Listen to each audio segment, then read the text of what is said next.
ಧರ್ಮರಾಯ ಅಂದರೇನು? ಅವರ ಅಶ್ವಮೇಧ ಕುದುರೆಯನ್ನು ಕಟ್ಟಿ ಹಾಕುವುದೆಂದರೇನು? ಜ್ವಾಲ, ಕುದುರೆ ರಕ್ಷಣೆಗೆ ಬಂದಿರೋದು ಯಾರು ಗೊತ್ತಾ? ಸವ್ಯಸಾಚಿ ಎಂದು ಬಿರುದಾಂಕಿತನಾದ ಪಾರ್ಥ.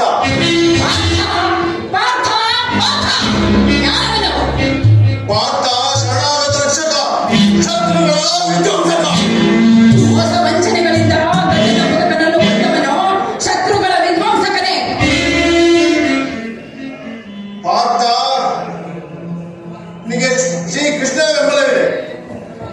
ನಮಗೂ ನಮ್ಮ ಅಳಿಯ ಅಗ್ನಿರಾಯ ಬೆಂಬಲವಿದೆ.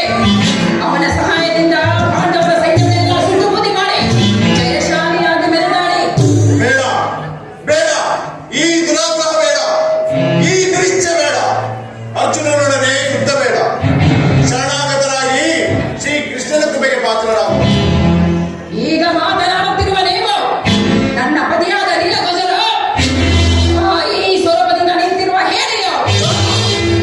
ಧೈರ್ಯವಿದ್ದರೆ ಹೋರಾಡಿ, ಇಲ್ಲದಿದ್ದರೆ ಕೊಲೆಗಳನ್ನು ತೊಟ್ಟುಕೊಂಡು ಕುಳಿತುಕೊಳ್ಳಿ. ಓ ಹರಿಯಲಿ, ಅವಸಾನ ಕಾಲ ಹತ್ತಿರ ಬಂದಿದೆ. ಅದಕ್ಕೆ ನಿನ್ನ ಕೆಟ್ಟ ನಾಲಿಗೆಯಿಂದ ಮಾನ ಮರ್ಯಾದೆಗಳನ್ನು ಎಬ್ಬಿಸಲು ಮಾತನಾಡುತ್ತಿರುವೆ.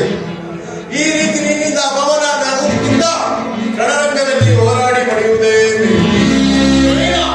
ನಡೆಯುತ್ತಕ್ಕೆ. ಸರಿಯಾಗಿ ಹೇಳ್ತೀರಿ ಅಪ್ಪಾಜಿ. ಮಾತೆಯವರ ಈ ಚುಚ್ಚುಮುಡಿಗಳಿಂದ ನನಗೂ ಬಹಳ ನೋವಾಗಿದೆ. ಯುದ್ಧದಲ್ಲಿ ಆ ಅರ್ಜುನನನ್ನು ಎದುರಿಸಿ ಹೋರಾಡೋಣ. ಗೆದ್ದರೆ ಜಯ, ಇಲ್ಲದಿದ್ದಲ್ಲಿ ವೀರ ಸ್ವರ್ಗ. ನಡೆಸಿ ಹೋಗೋಣ.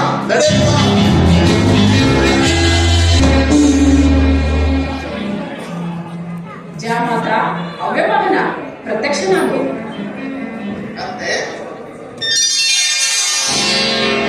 ಹೆಣ್ಣು ಕೊಟ್ಟ ಅತ್ತೆ ತಾಯಿಯ ಸಮಾನ ಅಂತ ಶಾಸ್ತ್ರಗಳಲ್ಲಿ ಈ ತಾಯಿಯ ಸಮಾನರಾದ ಅತ್ತೆ ಮಾತನ್ನು ನಡೆಸಿಕೊಡುವುದಾಗಿ ವಚನ ಕೊಡು.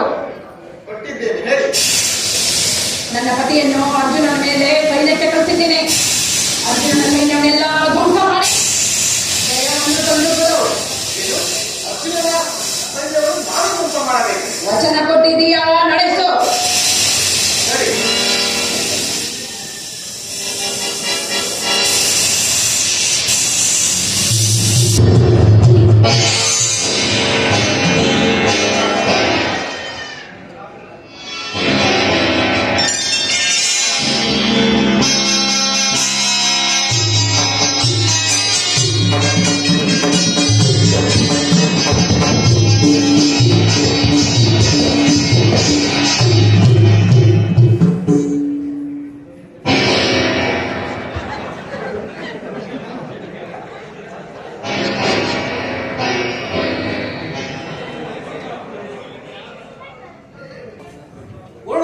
ಹೂಡಿ ಆ ಅಗ್ನಿ ಸೊಕ್ಕನ್ನು ಅಡಗಿಸು.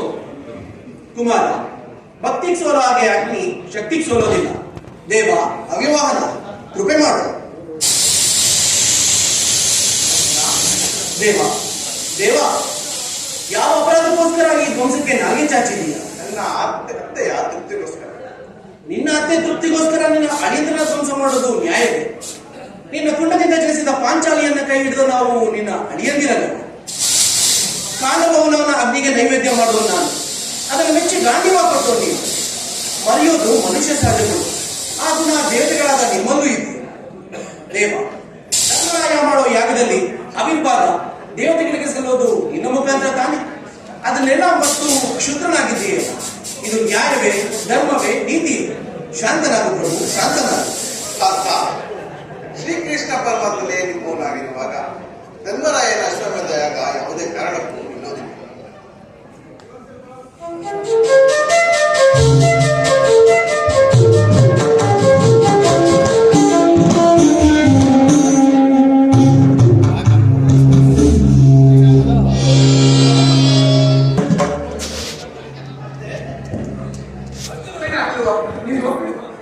ಆತನನ್ನು ಅರಮನೆಗೆ ಕರೆಸಿ ಆತನನ್ನು ಸತ್ಕಾರ ಮಾಡಿ ಭಗವಂತನ ಕೃಪೆಗೆ ಶರಣಾಗತೆ ಶರಣಾಗತೆ ಶರಣಾಗತೆ.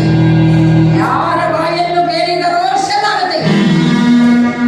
ಈಗ ಬೇಗತಿ ದುಷ್ಟ ಹೆಂಗಸು ನಿನ್ನ ಕೆಟ್ಟ ನಾಲಿಗೆಯಿಂದ ಯುದ್ಧಕ್ಕೆ ಪ್ರಚೋದಿಸಿದೆ. ಬುದ್ಧಿಶೂನ್ಯನಾಗಿ ರಣರಂಗಕ್ಕೆ ಇಳಿದೆ. ಸಾವಿರಾರು ಸೈನಿಕರೊಂದಿಗೆ ಇದ್ದ ಒಬ್ಬ ಮಗನನ್ನು ಕಳೆದುಕೊಂಡೆ.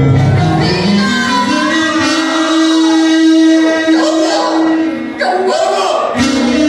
ಅರ್ಜುನನ ಪಾದಗಳ ಮೇಲೆ ಬಿದ್ದು ಕ್ಷಮೆ ಬೇಡು. ಹೋಗು! ನಿಮ್ಮ ಕೈಯಲ್ಲೂ ಆಗಲಿಲ್ಲ, ನಮ್ಮ ಅಳಿಯನ ಕೈಯಲ್ಲೂ ಆಗಲಿಲ್ಲ. ಈಗ ನನ್ನ ಕೈಯಲ್ಲಿ ಏನಾಗುತ್ತೆ ಅಂತ ತೋರಿಸ್ತೀನಿ ನೋಡಿ.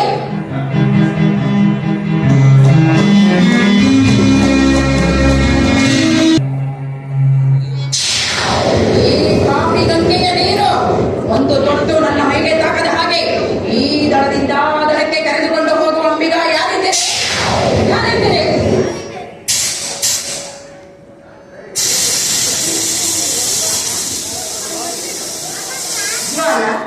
ಯಾಕೆ ಹೀಗೆ ಹೇಳ್ತಾ ಇದೆಯಾ?